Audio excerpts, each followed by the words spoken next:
মৌমিতা সুকনির থেকে সবাইকে সুস্বাগতম। তোমরা সবাই কেমন আছো? আশা করি সকলেই ভালো আছো। আমরাও ঈশ্বরের কৃপায় ভালো আছি। আর আমার গলাটা না একটু ধরা আছে, তার জন্য একটু কেমন লাগবে শুনতে, কিন্তু তোমরা প্লিজ শুনে নিও। আর ওষুধ খাচ্ছি, কিন্তু এখনও না তেমন একটু কমেনি। কোনো গলাটা কদিন ধরেই এখনও মানে এরকম গলাটা চলছে। এখনও মানে কিছু কথা বলতে গেলেও না গলাটাকে ঝেড়ে তবেই কথা বলতে পারি, না হলে হয়তো এমন যে ফ্যাস ফ্যাস করে কথা বলা হবে, কোথায় মানে ধরে যাচ্ছে, বলতেই পারছি না, গলাটা ধরে যাচ্ছে, কথা বলতে পারছি না, এরকম অসুবিধা হচ্ছে। আর দেখো, সেদিন আগের দিন দেখেছিলাম যে আজ বাইরেগুলো ঝাড়ছি, যে কাজটা এগুলো ঝেড়ে নিচ্ছি। এই যে ঘর থেকে বেরোনোর উপরটাতেই না এরকম এখানটা তো ভালোই ফাঁদ হয়, সেইগুলো ঝেড়ে নিচ্ছি। আর আমার হাতে ফোন নিয়ে আমি ভিডিও করছি, আর একদিকে ঝাড়ছি, মানে ঝাড়তে অসুবিধা হচ্ছে, তবু মানে ভিডিওটা করতে হবে, তার জন্য আমি দেখালাম। আর তারপর আমি আবার ভিডিওটা বন্ধ করে আবার ভালো করে ঝেড়ে নিয়ে তারপর যেখানটা আস্তে আস্তে ঝাড়ছিল তখনই আবার ভিডিও করছিলাম। তারগুলোর কাজগুলোও না ভাঁজ হয়ে গেছে, সেগুলো ঝেড়ে নিলাম। এই যে এখানে কাঁচের কাজটায়। আর বাচ্চা নিয়ে ঘরের সব কাজ সামলে এরকম একবারে সব কাজ আমি গুছাতে সময় পাই না। কখনো ঘরের ভিতরটা পরিষ্কার করি, বাইরেটা পরিষ্কার করি, এইভাবেই আমাকে করতে হয়। আর এই দেখো অনুষ্ঠান ওখানে গেটটাই দাঁড়িয়ে আছে, মাও যেখানে যাবে বাচ্চাও সেখানে। আবার কি ও বলছিল যে আমি ঝাড়বো, আমি বলছি তুমি পারবে না, তুমি একটু দাঁড়াও না, আমি এগুলো ঝেড়ে নিচ্ছি। এগুলো ঝেড়ে নিয়ে তারপর আর অন্য ভিডিও করা হয় না। এবার রান্নাটাই কিছুটা দেখিয়ে দিচ্ছি।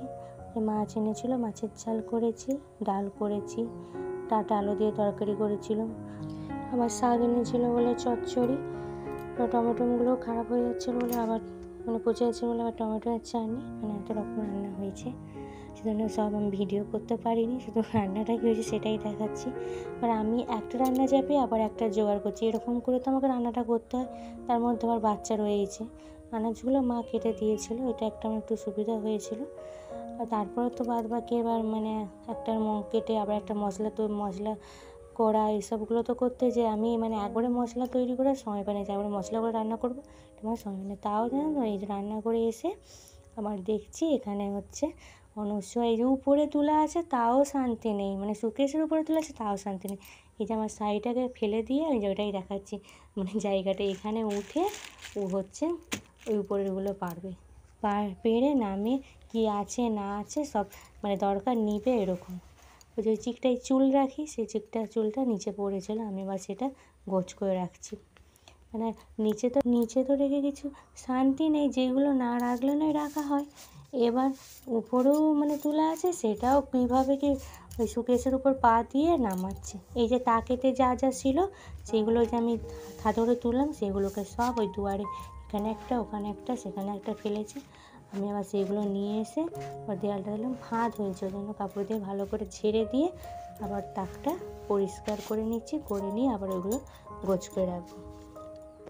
যেটুকু করার না করলে সেটুকু তো করতেই হবে, হয়তো বারবার ফেলবে, কিন্তু কিছু করার নেই। আর আমি যদি ঘরটা কোপার দিয়ে রাখি, তাহলে এবার আমি যে রান্না করব, আমার রান্না করার কাছে যে বলবে মা এইটা করবো ওইটা করবো, আমি রান্না করতেই পারবো না, যার জন্য আমাকে আবার ঘরটা খুলেও রাখতে হয়। তারপর দেখো এই যেগুলো আমি তাকে গোছ করে নিচ্ছি। তার আগেই আমার সবাইকে খেতে দেওয়া হয়ে গেছে, খেতে দিয়ে এসেই আমি এই যে সব পড়েছিল সেগুলোকে আমি ভালো করে গোছ করে রেখে দিচ্ছি। রেখে তারপর আমি আমার খাওয়া দাওয়া করবো।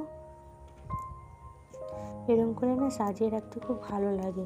কিন্তু এই যে পুতুলগুলো তো শান্তি নেই, দেখেছো কেমন সব মাখিয়ে রেখে দিয়েছে, এরকম সব অবস্থা। এইগুলোকেও নামিয়ে নিয়ে খেলতে শুরু করে দেয় কখনো কখনো। ফ্যামিলি খেলুক, হাত থেকেও পড়ে যায়, কিন্তু কিছু হয় না।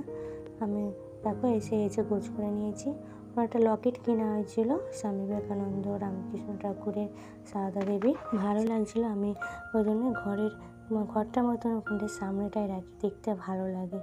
এই যে এরকম কি সুন্দর সাজানো গোছানো থাকলে কত সুন্দর লাগছে। আর উপরে ঠাকুরের ছবি, তারপর গোপালের ছবি, এইসব রাধাকৃষ্ণের ছবি, তারপর আমাদের বিয়ের ভিডিওটা ছবিটা রয়েছে ওখানে। যেগুলো ওইগুলো রাখি, ওখানটায় হাত পাই না, তাই কিছু করতে হবে। তো মাছের তাকটাই না ও চেয়ার দিয়ে উঠে পড়ে, যার জন্য এটা ওটা নামায়। তো ওইগুলো পড়লে কিছু হয় না, ওইদিকে এই যে একটা রক্ষে যে কিছু হয় না। তারপর দেখো খাওয়া দাওয়া করে সব বাসনগুলো ধুয়ে নিয়েছি। ধুয়ে নিয়ে এখন আমি হচ্ছে মাছের যে চুবড়িটাকে না আমি প্রথমে লেবু দিয়ে ঘষে নিই। শুধু ভিম সাবান দিয়ে ঘষলে না আমার যেমন একটা গন্ধ লাগে। আর আমি এক হাত দিয়ে ভিডিও করে এক হাত দিয়ে দেখাচ্ছি, তো তাই এরকম করে দেখাতে হচ্ছে।